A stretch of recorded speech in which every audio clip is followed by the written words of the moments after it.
بسم اللہ الرحمن الرحیم۔ السلام علیکم ورحمۃ اللہ وبرکاتہ۔ اللہ اس شخص کو نہیں بخشے گا۔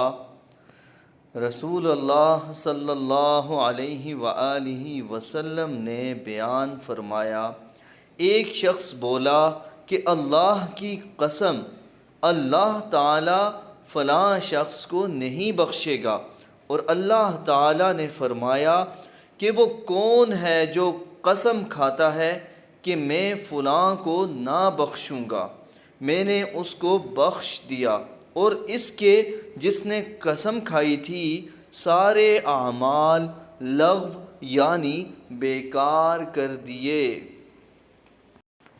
ہم اپنے روزمرہ کی باتوں میں اور معاملات میں اس طرح کی کئی باتیں کر گزرتے ہیں جو ہمارے اعمال کو ختم کر دیتی ہیں۔ ہمیں چاہیے کہ ان باتوں سے اجتناب کریں۔